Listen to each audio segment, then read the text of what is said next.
कहता है अगर इनकम टैक्स 19% बढ़ जाए और कुल इनकम 6% घट जाए तो इनकम टैक्स की दर, ठीक है, मान लेते हैं हम कि आपका आय जो है वो 100 रुपया है। आपका आय कितना है? 100 है।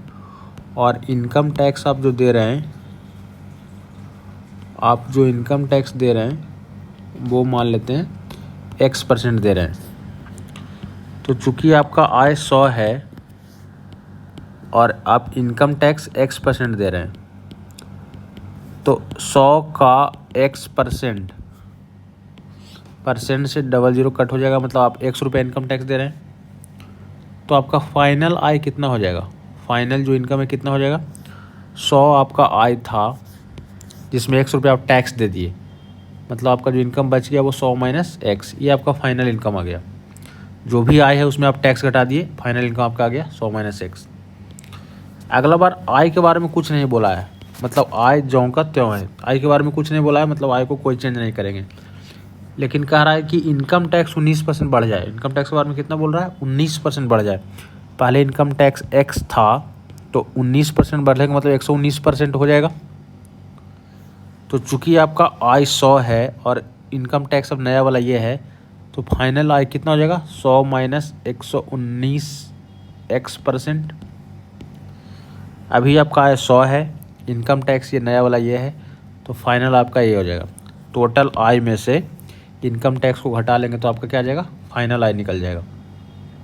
चलिए अब देखिए आगे सवाल में क्या कह रहा था कि अगर इनकम टैक्स 19% बढ़ जाए तो इनकम आपका 6% घट जाता है। कुल इनकम आपका क्या होता है? 6% घट जाता है। पहले देखिए फाइनल आय पहले क्या था? 100 माइनस X था। अभी फाइनल आय क्या है? 100 माइनस 119 X% है। कह रहा है ये 6% घट जाना चाहिए। 6% का क्या होना चाहिए? माइनस। तो अभी देखिए आपका 100 माइनस X आपका पहले आय था फाइनल वाला, और 100 माइनस 119 X% आपका अभी का फाइनल आय है। अभी वाला जो आय है पहले वाला से 6% कम है। 6% घट गया, टैक्स बढ़ने के कारण आय क्या हो गया? 6% घट गया। तो 6% घटने का मतलब क्या हो जाएगा? 94% रह जाएगा। पहले वाला जो आय था उससे अभी का आय 6% कम हो गया है, मतलब पहले वाले आय के 94% के बराबर रह गया है। 6% घटने का मतलब क्या है? 94% के बराबर रह गया है। तो पहले वाले आय के 94% के बराबर नया वाला आय कर दिए। अब सॉल्व करना है।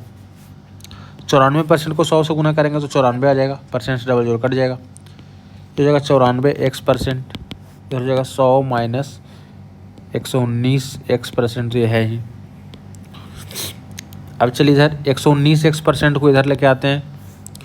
119 X% माइनस 94 X%, 100 इधर 94 इधर लेके आते हैं, माइनस 94, ये 6 हो जाएगा। इधर क्या हो जाएगा? 25 X%।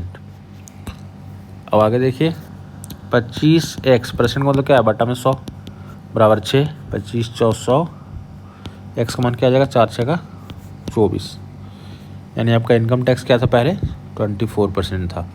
यही पूछा है, इनकम टैक्स का दर बताइए 24%।